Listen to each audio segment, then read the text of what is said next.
losing for him was already bad, and losing against me was really the worst thing he could have. For him, be second, he was the first of the losers. He just hated that.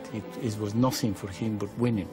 He just wanted to psych his opposition, that they all think that Senna was in front of them. He had to be quickest all the time. Ayrton would enter a corner faster than he'd ever been before and trust that something inside Ayrton Senna would help get him and the car around the corner. And that's an act of trust or faith or whatever you want to call it. He prepared his chance, but when it was there, he took it. And when you want to correct it, no way. That was a crash, you know. So in the end of the day, when you saw the yellow helmet, you know you're in troubles. I always thought that he was just too intense about winning, and he actually believed that he had a God-given right to win.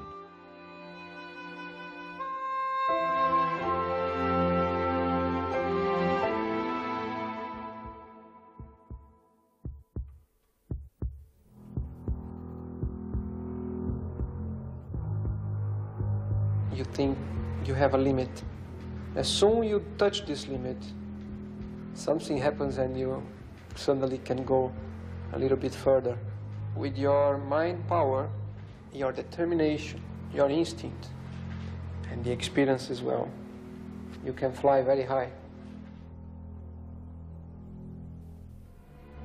Ayrton Senna's talent, commitment, and determination carried him beyond normal boundaries. He displayed a supreme ability behind the wheel of a racing car, but he also demonstrated an immense depth of character, of thought, and of emotion. His tremendous rivalry with Alain Prost throughout the late 80s and early 90s extracted every element of his genius. But if there was one area where Senna truly flew high, it was racing in the rain. His precision in the wet, it was just unbelievable. He just filled the car so much more. In the wet, you have to be very precise. You cannot make any judder with the steering. Or you got to be much more gently with it. And Ayrton filled the car much more than any other driver. First of all, looking out of my commentary box window, I saw the worst weather that I have ever seen at any race anywhere in the world. And it was rather embarrassing to me as an Englishman that everybody who thinks that it always rains the whole time in England was getting their suspicions proved. Ayrton was always very, very fast when it was wet. And this day we had a little bit everything for him and a little bit everything against us to look stupid. We employed somebody for the weather forecast, you know, and he was at the airport, close to the track at Donington, and we were in permanent contact with him, you know.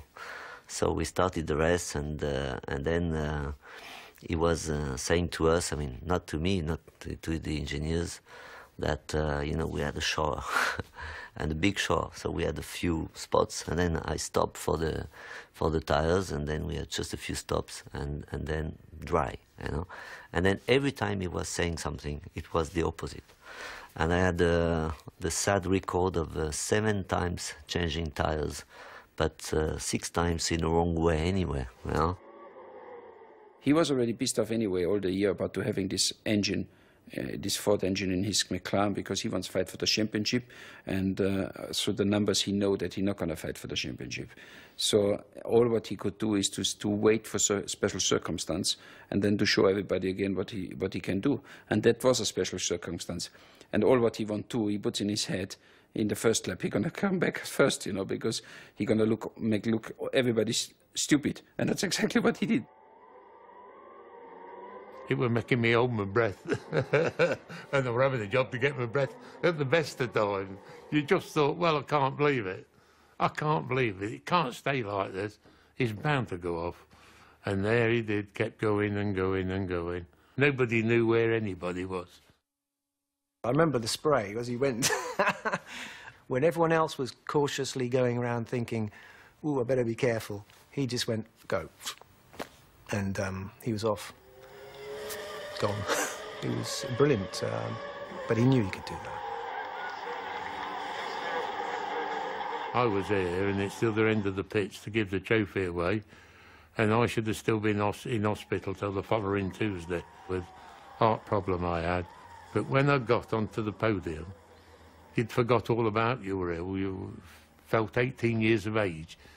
To see the happy face he'd got, it was unbelievable.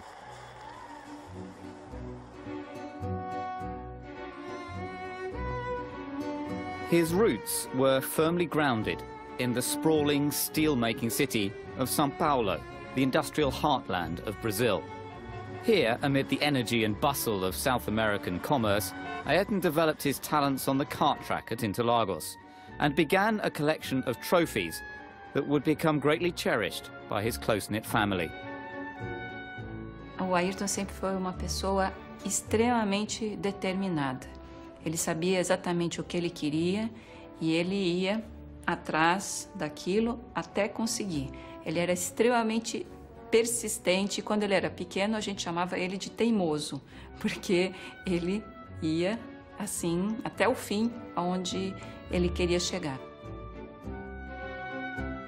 De criança eu lembro muito a época que ele corria, que ele treinava de kart, da época que ele inclusive foi viajar para fora, e nas vezes que ele fez para fora para correr em campeonatos de kart, eram viagens rápidas, mas que sempre tinha uma expectativa muito grande de que resultado que ele ia obter, e sempre teve, cada ano ele tinha resultados muito positivos. Então as minhas recordações são muito ligadas a isso, porque a vida dele era muito, muito ligada ao automobilismo. Desde que eu nasci, desde que eu me lembro, ele já andava de kart quando eu nasci. Before long, kart racers in Brazil and all around the world became all too aware of the driver in the yellow helmet. O Ayrton, eu conheci ele quando era um garoto de kart, ele era piloto de kart. Mas na época eu já pintava para o Emerson Fittipaldi, que era bicampeão mundial de Fórmula 1, para o Nelson Piquet, que já estava na Fórmula 1, então ele queria criar a sua identidade também. Então eu resolvi, pensando em colocar uma cor quente no capacete, como a Ferrari, que é vermelha, pintei ele de amarelo, certo? Com duas faixas saindo em verde e azul, saindo como se fossem os olhos dele, porque dá movimento e dá agressividade também. Então assim foi feito e foi composto as cores do país, em verde, amarelo, azul e branco. Quando Ayrton retornou, ele quis adotar essa pintura, que ficou para sempre a pintura dele. Foi isso aí. I know him since long time ago, because we did 2 World Karting Championship together in Le Mans and Estoril, 78 and 79. So this goes back to the very, very old days. And he was very, very committed. He had this, this star, these eyes. He was exceptionally committed, I think, more than anybody else. A gente sempre foi uma família super unida, e quando Ayrton foi morar na Inglaterra, todos nós sentimos muito, e ele também, né, a falta, a distância. Então a gente muitas vezes ia para lá, ou quando ele podia vir, para poder ter essa proximidade maior. Ele escrevia muito. Cada corrida que ele fazia, ele escrevia detalhando cada curva, cada coisa que ele tinha feito. A gente tem essas cartas até hoje, e mesmo à distância, o contato sempre foi muito, muito próximo. Como o Ayrton, quando foi para lá, ele não sabia inglês, então ele ficava em frente da televisão, horas e horas, tentando entender o que estava se passando, procurando aprender a língua e se concentrando. Ele também não sabia cozinhar, nunca soube, e na verdade ele passou alguns anos comendo ovo frito, ovo cozido, ovo mexido, todos os tipos de ovos possíveis e imagináveis, porque era o que ele conseguia fazer. Quando o Ayrton me procurou, em 1984, em janeiro, ele tinha muita preocupação com o preparo físico, com a sua saúde, porque ele era muito magro, uma pessoa realmente fraca, e era até chamado franzino Ayrton Senna pela mídia. Nós iniciamos um trabalho, percebemos a vontade férrea que ele tinha de buscar ser mais forte, mais resistente. Era uma pessoa que tinha uma força interior muito grande, porque ele não media esforços. Se alguém perguntar qual a diferença do Ayrton, é esse fazer. Porque saber de cabeça é não saber nada. E eu falava muito para ele isso. Ayrton, o sábio não é o que sabe, o sábio é o que faz aquilo que sabe.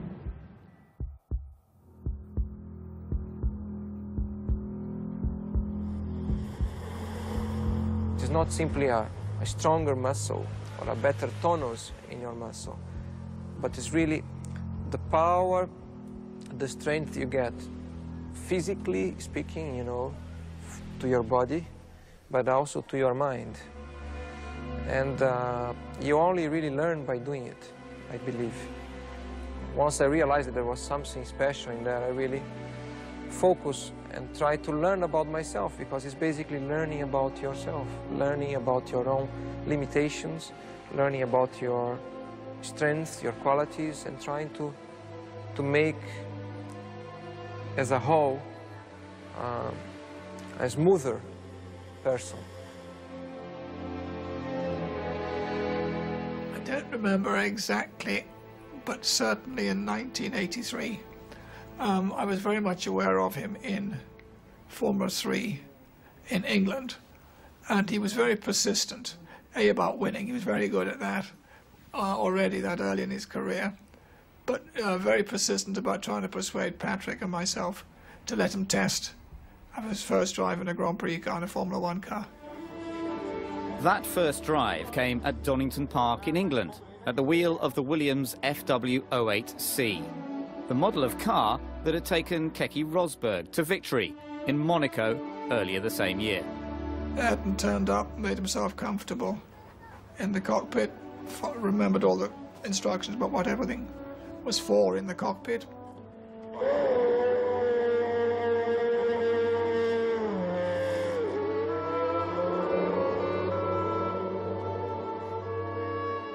At the time, he was only halfway through his first season of Formula 3, but he was totally undaunted by the Grand Prix car with triple the power of his usual mount.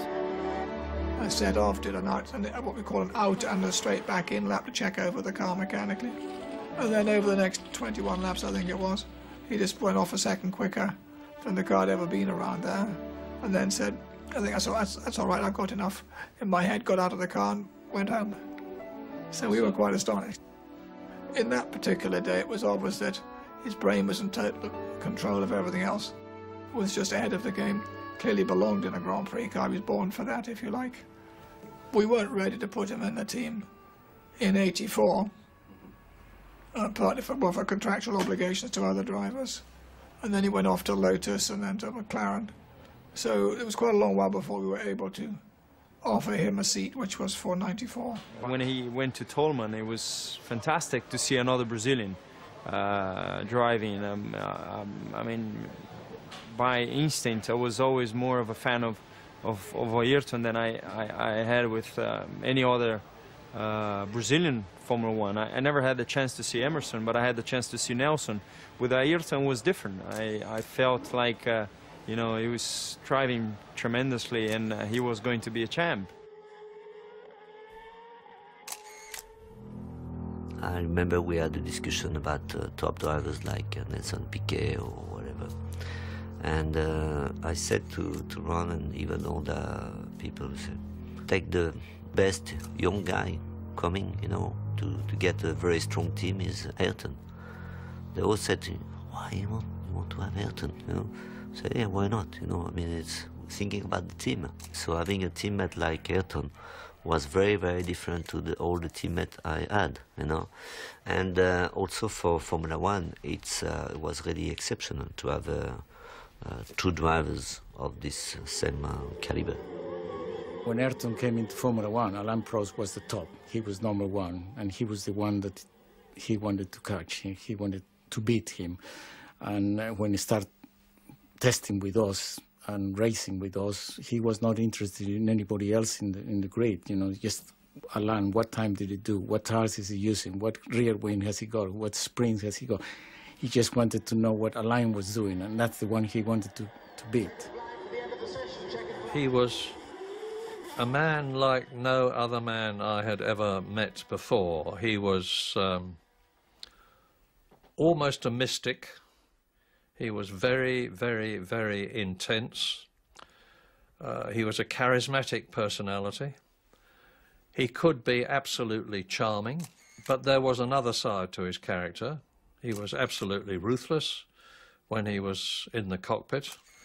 And he was an intensely religious, God-fearing man. And he actually believed that he had a God-given right to win.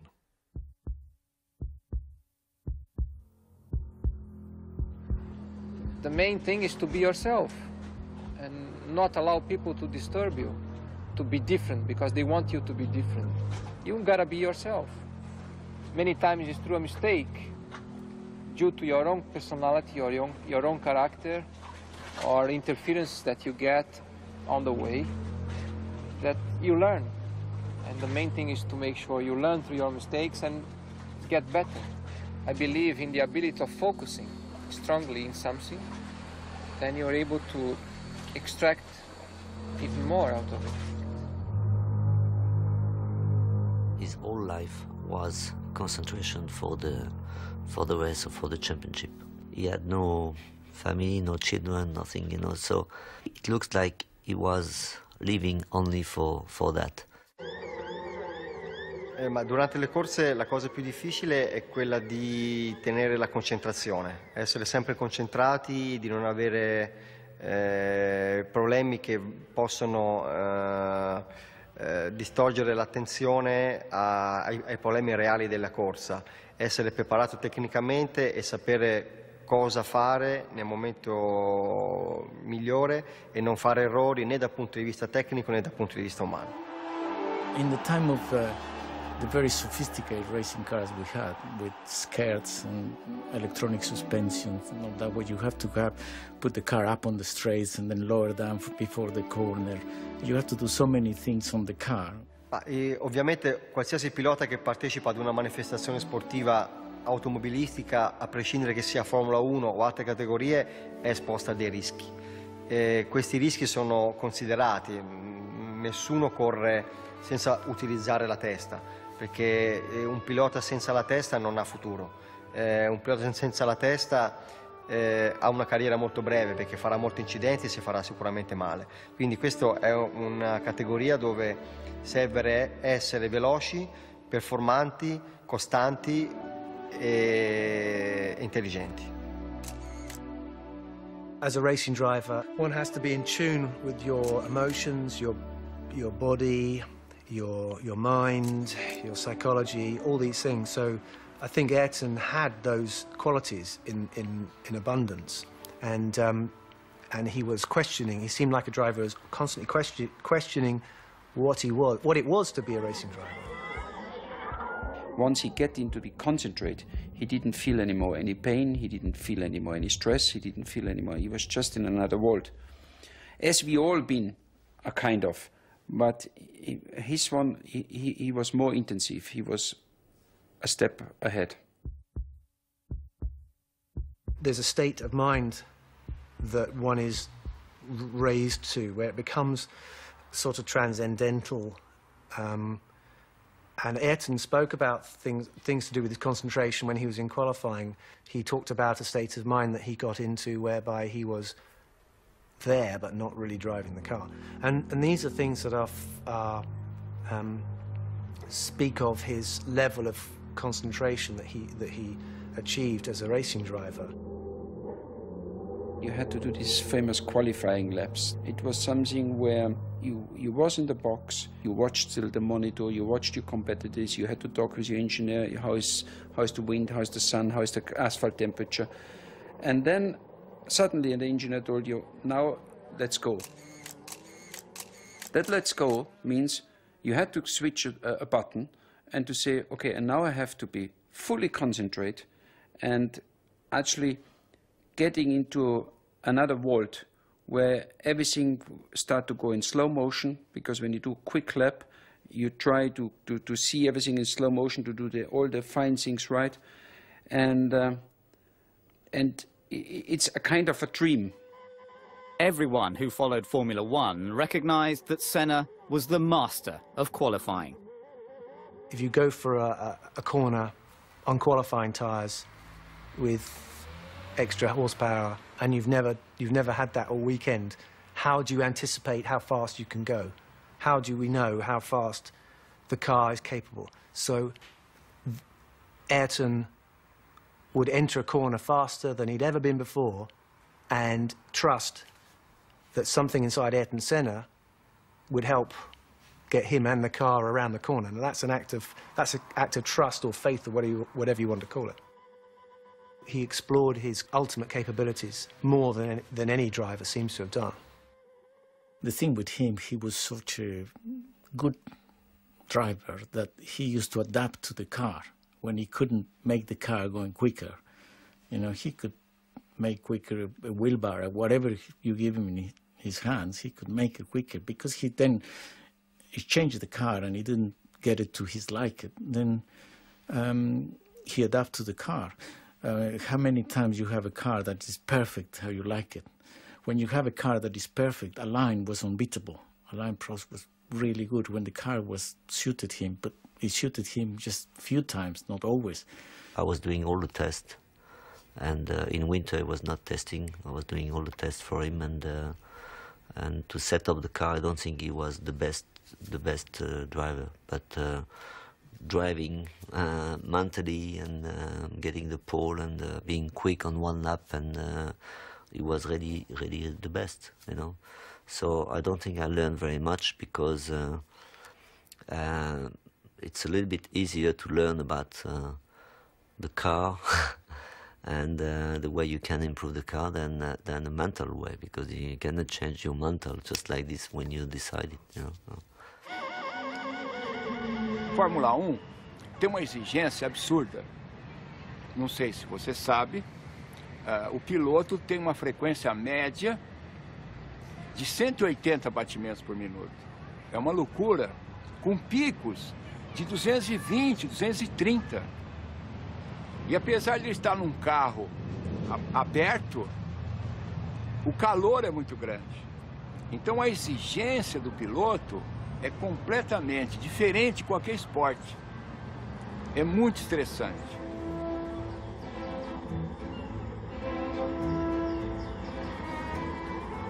Havia sofrimento, claro. Trabalhávamos a 1h da tarde, que é horário de verão, para pegar o maior calor. Porque para o Ayrton interessava, lá na Fórmula 1, quando a competição era extremamente desgastante. Quanto pior, melhor. Por quê? Porque ele estava muito mais preparado do que as outras pessoas, do que os outros pilotos, que na época não se dedicavam ao trabalho com o corpo, com a mente, com as emoções, com o espírito. Por isso, ele se tornou imbatível. Eu lembro quando começamos com a meditação, ele tinha uma dificuldade muito grande de não pensar. Tinha assim achava terrivelmente difícil fazer isso. No entanto, ele se envolveu tanto com esse processo de meditação que ele conseguiu momentos de uma profundidade mental tão eloquente que atingia níveis inigualáveis de profundidade, que ajudava muito nas tomadas de tempo, ajudava muito nos seus recordes, nas suas vitórias, porque a concentração dele era máxima devido a esse trabalho de meditação, de respiração, de relaxamento. Monaco was a special place for Senna. He shot to fame by nearly winning the race in his debut season and would go on to take victory in the Principality a record 6 times. On his first outing in a McLaren, however, Prost thought he had him on the ropes. In Monaco, where he was not very good into the weekend, was the first Thursday was ahead of him, and Saturday almost the whole day was ahead of him, until the last qualifying lap, where just like this, and he went quick, and he got the pole for just a little bit, but I could not imagine that he could come back just like this, because he was not going that well. And he said in a press conference that he went outside the car and he looked at the car, how the car was behaving on the track, and then realizing what he was doing wrong and what was wrong, came back in the car and drove at the perfection, in a perfect lap. For me, it was very difficult to hear that, In fact, it looks like everybody needed a guy like that, He was different. I was too boring, and he was different. Once you're in it, and you've got to go all the way to the end, because you commit yourself to such a level where there is no compromise. You give everything you have, everything, absolutely everything. And sometimes you find even more, because it requires more if you want still to be ahead, if you want to win. The uncanny will to win that he had, I've never seen it in any other sportsman. I certainly haven't been connected to anybody that had that fear, determination to succeed and to win. It was just, like Alan Prost said, for Ayrton, he's willing to risk that little bit more than any one of us will do. And maybe, for him, be second, he was the first of the losers. He just hated that. It was nothing for him but winning. Losing for him was already bad, and losing against me was really the worst thing he could have, and that's why his whole motivation was to beat me. I can remember we went to the Bercy karting event, and he was there watching on the big screen Alan Prost driving in the kart, and he never took his eyes off that, and he watched Alan Prost driving a go-kart. He knew that to be world champion, he had to beat a line, because he was #1 at the time. I remember one race, and I think it was the Belgium Grand Prix. Ayrton always used to try so hard in qualifying that after qualifying, before he took his overalls, he sit in the corner of the track and he just gets all his adrenaline back. Alain and I were looking at the times, and Alain said, I just can't believe how he could be so quick. Where is he beating me? Anywhere else, but here, I always quick here. How he can be? And then as I look at Ayrton was sitting up and he looked at me and he winked an eye. And I thought that he just felt so satisfied I have beat Alain, and he had recognized that I'm quicker than him. And it was so, for him, that was kind of a stage in his career. And he thought, well, I can now begin to think of being world champion. When Ayrton came along in his footsteps, his approach was in many ways similar. It was cerebral. That means he used his head at all times. But he did so with more dash and determination than you ever saw in Alain.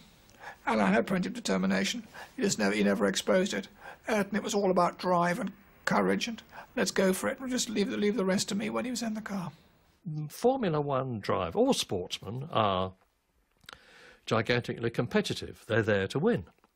And you've got two very different people in Alain Prost, the professor, who was quiet, very quiet. He always spoke very quietly indeed. very, very smooth, very experienced, up against Senna from South America with a very different temperament. And so it could not have been better from a journalist's point of view or a commentator's point of view. The fact that we were fighting so hard together, we were putting the level of, the performance of the car and the team at a very high level.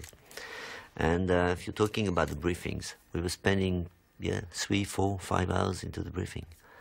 It was for 2 reasons. First reason is to improve the car and the team. And the second reason is to be sure that we could not forget something that could suit us, or suit me, for example, better than Ayrton, or Ayrton would think of something suit me better than Alain, At the end, it could also become a psychology. If you have a briefing, there's no way that I could go out of the briefing before Ayrton. And Ayrton could not go out of the briefing before me anyway. So we were going out together. I waited for 4.5 hours outside the motorhome while they were having this minute discussion about this and that. And then the door opened and Alain Prost came out. And he came down the steps and I said, "Alain, in God's name, what do you talk about in there for 4.5 hours?" And he said, "Oh, Murray," he said, "this and that, but I do not like to be the first to leave." The intense nature of the battle between the two McLaren teammates led to a deterioration in their personal relationship. Other teams and drivers were simply not at the same level, so Senna and Prost focused on one another, both in and out of the car. But that was part of the fight we had anyway. Everything was tough. On the track, outside the track, setting up the car, all kind of things was really just at the limit all the time. We also knew that if we were quick and fast and a winning car, that was also because of us, because of the drivers, because we were dominating, Formula One. It's not pretentious to say that. Eu acho que o Ayrton e o Alain foram pessoas que precisavam muito uma da outra, porque para eles poderem desenvolver os próprios potenciais no top, da forma mais perfeita, a competição do outro ajudou justamente a chegar nesse desenvolvimento máximo. Acho que o Ayrton não seria o que ele foi sem um Alain Prost. E vice-versa. Acho que o Alain não teria sido o que ele foi sem o Ayrton Senna. Uma vez perguntaram para o Ayrton se ele tinha inimigos. E eu acho que o Ayrton respondeu uma das coisas mais lindas que ele respondeu em todas as suas muitas entrevistas. Ele disse que a vida era muito curta para se ter inimigos. Então, eu acho que, às vezes, a vida é mais curta ainda do que a gente pensa, como aconteceu com ele. Eu acho que essa frase é perfeita, seja no momento que ele e o Alain eram inimigos, ou depois, que nem eram, mas para qualquer condição como essa, eu acho que essa frase é perfeita.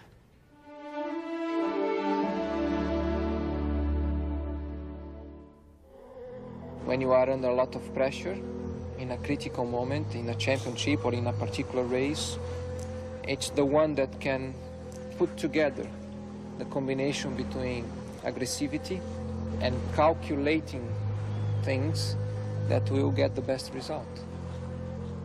And you need more than anything a very clear mind to understand exactly when is the moment to be aggressive, when is the moment to be calculated. To win a championship, you need the combination of those elements in the right doses at given moments.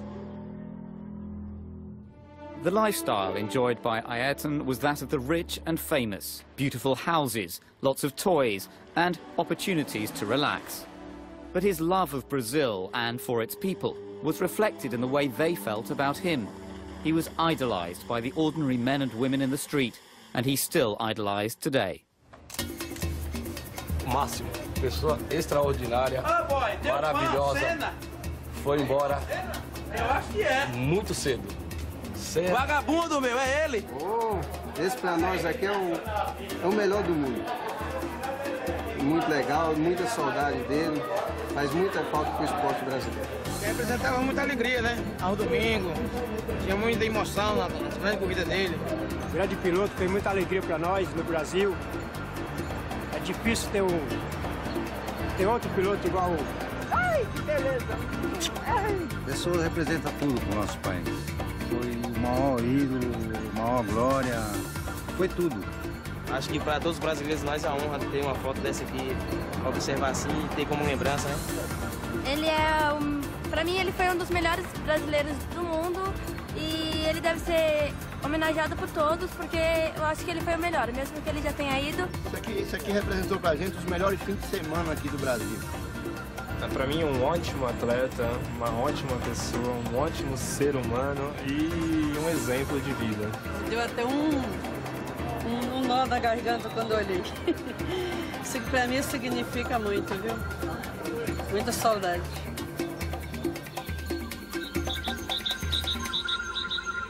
Despite the access that Ayrton had to his own slice of paradise, he was always aware that there were many Brazilians who battled not for world championships, but simply to put food on the table and keep a roof overhead. And it mattered to him more than many people knew. Ich glaube, das war das zweite Jahr, war ich in Brasilien mit ihm dann gefahren und wir sind fast durch diese Favelas, man sieht Favelas, da sieht man diese Armut, oder, auf der anderen Seite und du arbeitest mit jemandem, der mit seinem eigenen Flugzeug und der alles hat und so weiter. Sag ich, wie ist das? Hast du kein Problem? Wie geht es dir, wenn du dieses siehst, oder? Da habe ich gemerkt, jetzt sind wir auf einem anderen Punkt dieser Unterhaltung, oder? Und er hat gesagt, Josef, mich stört das total, diese Korruption, diese Schwierigkeiten, diese Leute. Ich habe wirklich eine Wut oder eine Trauer, wenn ich sehe, wie diese Leute leiden, oder? Aber ich bin noch nicht stark genug, ich bin noch nicht mächtig genug, dass ich was ändern kann, oder? Und da hat sich gezeigt, in welche Richtung dieser Mann eigentlich gehen will, oder? Dieses Rennfahren, dieses schnell zu fahren, dieses an das Limit zu gehen, ist einfach nur eine Brücke oder ein Wagen, ein Fahrzeug gewesen, in diese Richtung, wo er hinkommen wollte, ist. Das ist auch ein Prozess von ihm selber gewesen, wahrscheinlich, oder? I think the best remembrance that I had was when I stayed with him that weekend in his house, in his farm, and we had a storm, and the lights and the telephone went out of order. And I needed to phone my wife, who was in Scotland. So we went out, and we found a telephone box. So I phoned my wife, and he went outside. It was dark, and he was standing under a light, a street lamp, and some kids had seen him and recognized him, and by then he had 20 or 30 children around him, and he was chatting to them and signing their autographs, for them. And when I came out of the telephone box, that's one of the sweetest memories I have of him, standing with the light playing on his head and shoulders and surrounded by the kids and being so nice to them.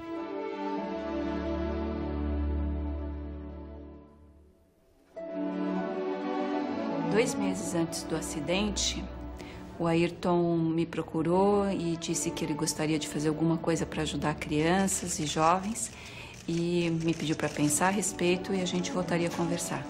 Só que essa segunda conversa não pôde acontecer, porque logo depois, 2 meses após isso, já aconteceu o acidente e então minha família e eu decidimos levar adiante essa ideia e plantar essa semente que o Ayrton deixou e foi assim que nasceu o Instituto Ayrton Senna. Dividir e compartilhar uma coisa que ele teve a chance de ter, mas que a maioria das crianças brasileiras não teve, que se chama oportunidade. Oportunidade de ter educação, de ter saúde, de ter futuro e esperança. Ayrton's standout amongst Grand Prix drivers was that he knew there was something outside Formula One.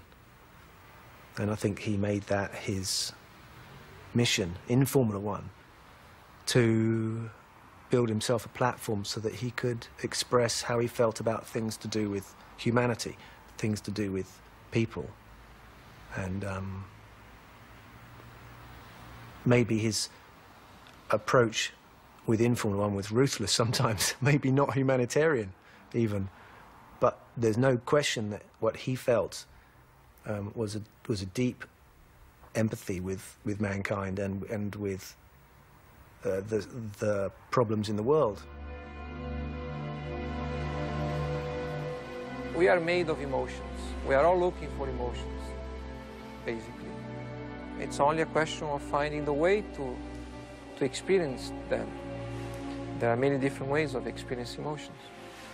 Perhaps one different thing, only that one particular thing that Formula One can provide you is that you know you are always exposed to danger. Danger of getting hurt, danger of dying.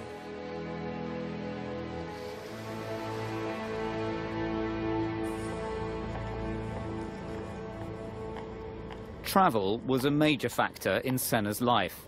To ease the strain, he acquired his own aircraft and employed the services of a private pilot. Over a period of 4.5 years, Owen Omani got to know his employer extremely well.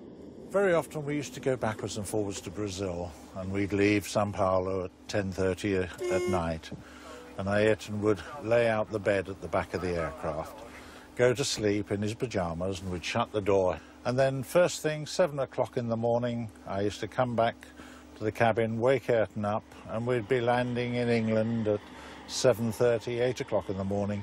He'd be as fresh as a daisy, and of course we were totally shattered. My compliment to him is to say that he was big enough to be little, if you understand what I'm saying. In April 1994, Owen flew Senna to the Imola circuit for the San Marino Grand Prix. A Imola Ayrton si è sempre trovato in maniera particolare, come sul circuito di casa. Da allora, dopo l'84, Ayrton Senna ha conquistato 8 pole position in 10 anni. Ha cominciato con le Lotus e poi con la serie incredibile con McLaren, per finire con Williams, e anche l'ultimo anno in cui lui corse a Imola era chiaramente in pole position.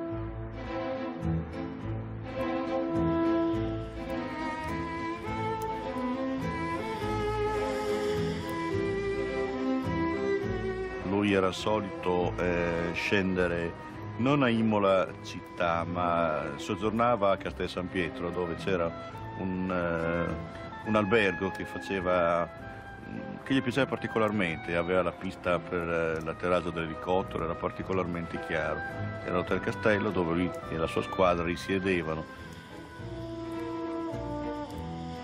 Era una persona comunque molto semplice, dolce e soprattutto riservato. Infatti chiedeva spesso di mangiare qui da noi nel ristorante, però voleva magari l'ultimo tavolo, quello più nascosto, più diciamo lontano dalle persone. The whole weekend was terrible. I mean, when first of all, the accident of Ruben Barrichello. Then the day after, Roland Ratzenberg, and Ayrton only met him the day before, because it was his first Grand Prix, and he was very upset about it. The team manager for Ratzenberger arrived, so I had to tell the team manager what had happened, and Senna was standing alongside me when I did that, and the team manager went away, and then Ayrton got very, very upset and cried a bit. And that's when I said to him, you know, Ayrton, you've been 3 times world champion, you're the fastest man in the world, and you like fishing. So I said, why don't you quit? And I'll quit, and we just go fishing. So when you asked him a difficult question, he wouldn't answer immediately. He would think. And he could see he was thinking, and how was he going to deal with that suggestion. And then finally he said, Sid, I can't quit.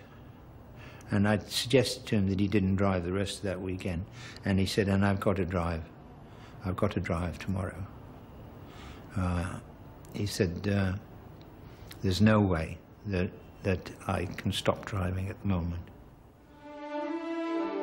A special hello to our dear friend Alan. He says, we all miss you, Alan. In the morning, when we had this TV coverage, so I was doing my job, and then we look at the commentary of Ayrton, and the first thing he says is not, okay, I take this corner in first gear, second gear. He said, this first hello to Alain, Alain, I miss you. And I was really, you know, on live, and they put that in the morning, they put that before the rest. I mean, again, you know, I mean, people, so at the end it was like a sort of, all the friendship we had was a little bit hidden, you know, with all the fight we had was really, you know, just, we in the last 2 weeks, we had a sort of, so, that's good, you know, that, but in a strange way also. The last thing I remember in one life was there, of course, as a Ferrari driver, the Italians have a special way to celebrate you, and when they announced my name, the Italians was jumping and shouting, and I was just in front of his car, and he was in the car, and he looked to me, and he was laughing and things. So you really could see we was friends. It was an honest laugh. He was even happy if something went well for me. And that actually is the last time I really looked to his eyes, and we just been we seen each other. There have been many heavy accidents before. I had a very heavy accident in '89. I nearly died there, and Ayrton, one day after, Ayrton found me in the hospital how I am, and I said to him, I'm okay, but I think this corner, it's very dangerous, and I think one day somebody gonna die there. It's too dangerous, and should be doing something. But okay, we was talking a bit, and then we went to testing to Imola a couple of months later, and Ayrton and myself say this corner should be changed, and we walked to this corner, and we looked how it could be changed, and we looked over the wall, and Ayrton says to me, but look, Gerd, cannot change this. There's a river behind, so there's no way to move the wall. And we look both and say, yeah, unfortunately there's a river behind, we cannot move the wall, so that's how it is, and we walked back again. And it was exactly the point where he died.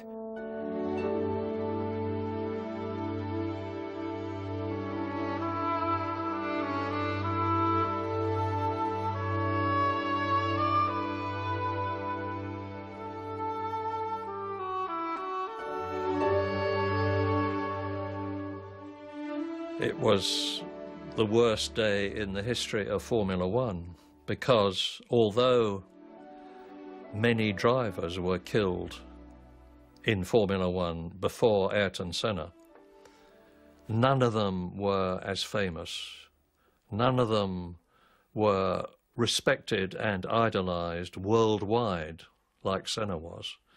And the impact of Senna's death on Formula One in particular, motor racing in general, and the world at large was like had never happened before, has never happened since, and I pray that it never does happen again. The Imola circuit witnessed the loss of one of the true greats of Formula One, but memories of Senna will never fade, and across the world, his spirit lives on.